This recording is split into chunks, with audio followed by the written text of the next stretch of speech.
Oh my god, is that a real dinosaur? No, it's just my dinosaur head wall mount of a Deinonychus.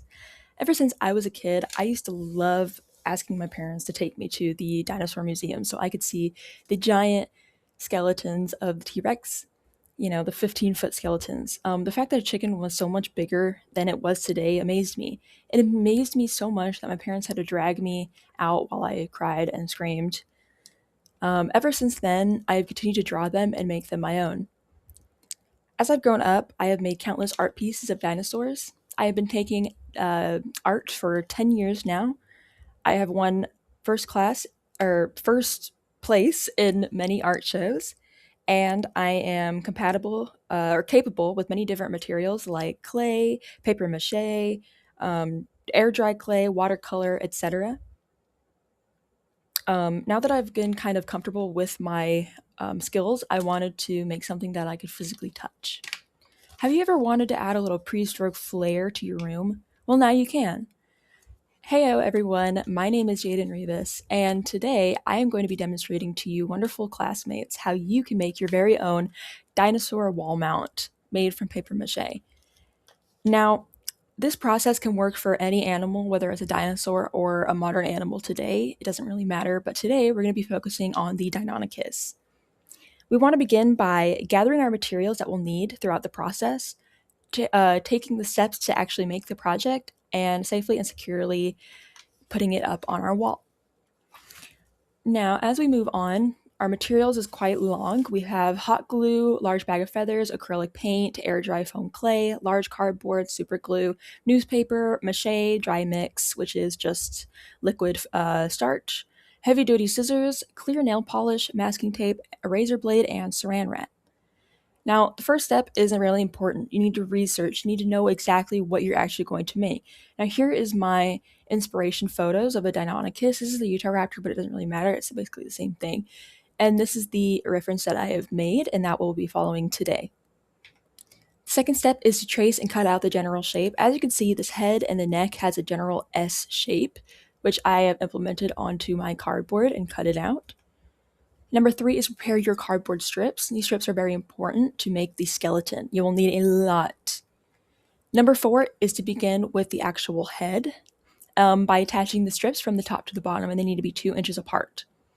This line here in the middle is the depth. The cheek here is going to stick out further than the front of the face.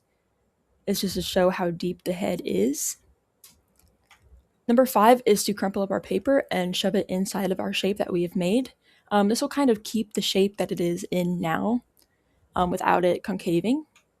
Number six is to weave in our strips going the opposite direction. Kind of think of this as like a basket. Number seven is for the bottom jaw. We're going to glue a barrier strip along the edge and follow the steps number 4 through 6 to finish the bottom. As you can see, here's our barrier strip here, and it's going to go underneath the top jaw because the top jaw, it goes over the bottom jaw. And you're going to follow the same steps. Once that's done, we're going to cover the finished head in masking tape. This will kind of define the shape that we have. Number 9 is to attach the head securely to the neck base itself. I like to hot glue on the top of the head and right on the bottom.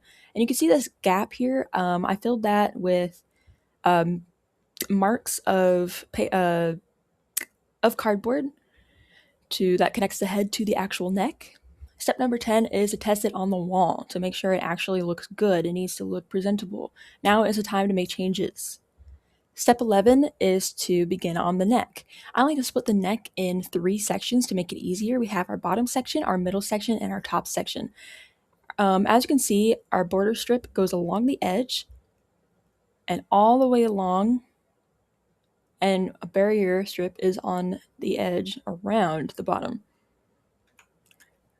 For step number 12, we're going to start at the bottom section. We're going to glue the strips from the top to the bottom, as you can see here, and we're going to fill this shape with paper. But instead of doing our weave, we are actually just going to layer our cardboard on top. You need to make sure that there is no gaps. There could be a tiny gap, but big gaps are a no-no. It needs to just keep its general shape. For step 14, we're going to do the same process, but for the other two sections, for our top section and our middle sections. Once those are all complete, we're going to follow along with step number 15, and we're going to cover the entire neck in our masking tape. Now in this photo, I didn't add our head because we already covered our head in masking tape. Number 16 is prepare our strips of newspaper and mache. Now our newspapers can be cut in as thick as you want. It doesn't really matter. It's up to your preference and what you're making. And the mache is, it's called Stafflo, which is a liquid starch. These are relatively about $4 from Walmart. And you're going to need to put that into a large bowl that is big enough for your strips. Now, you're going to lay your strip onto the surface gently. And when you take your strip out, it's going to be dripping with your extra starch. So you're going to grab your finger and you're going to squeegee out all of the extra starch back into the bowl. Now, once you have your wet strip, you're going to lay it onto your shape. Now, I like to use my fingers to sort of massage or rub the strip down so it's very tight against the shape. The shape is very important that it is there, and then you can see the different zones of the body. Step number 19, once we've covered the entire thing in paper mache, we can let it dry for 24 hours. Moving on to step 20, once that's dry, we can finally paint the animal with its base color, which is going to be the color that is most prominent on the animal. Step number 21 is to paint on our things that aren't necessarily have to be sculpted with clay. We're going to paint on our skin patterns, our colors, shading, etc. Step number 22 is our sculpting the eyes. I use air dry foam clay. I use the black one, but the white one is the same thing, to sculpt our eyes. I like to sculpt them on saran wrap so that they do not stick and they're easily peelable. For step number 13 or 23, we're going to paint the eyes. And once those are painted and dry, we're going to add 2 layers of our clear nail polish for step 24, because like all living things, our eyes are wet, so they are glossy. Moving on to step number 25 is sculpting the nostrils from our foam clay. This photo is only for 1 nostril, but it will be 2. Once those are dry and painted, then you can glue them on with super glue for step number 26.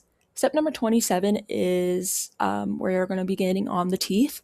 We're going to sculpt the teeth, and once those are dry, we're going to cut them in half with a razor. Now this will give us a bigger yield of teeth.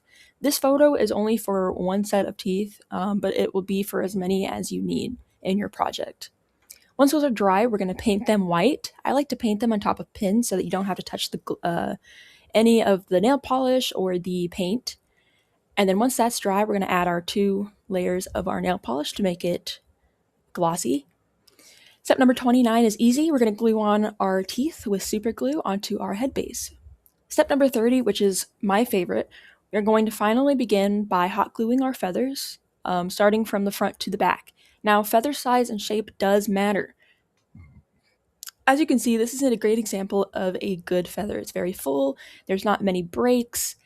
It's just a great feather overall. This is an example of a very bad feather. It's very thin, it's very wispy, it's very not very good. It's also very important that you understand how the feathers lay on your bird.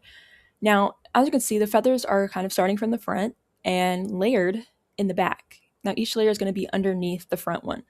Here is an example of me and how I hold my feathers. I like to hold them on the stem when I am putting them onto the actual base, as to limit the breakage of the clumps. Step number 31 is to finally find a spot to put the finished mount. Now, unfortunately, if you do want something to actually stay for long periods of time and you don't have to worry about it falling down, you're going to have to put a hole in your wall. I like to use 4 thumbtacks in a box kind of formation, and I'll put paint on the tips of the thumbtacks so that when I put the base up against the wall to see where it is, I can see where I'm going to put my holes. So once you put the holes in there, then you can right on the wall. And that concludes it. Now that we have successfully gathered all of our needed materials, use those materials to follow the steps to build our craft and have securely attached the piece to our wall, we can finally take a step back and admire what we've created. Even though dinosaurs lived millions of years ago, we can still create them in memory of the past.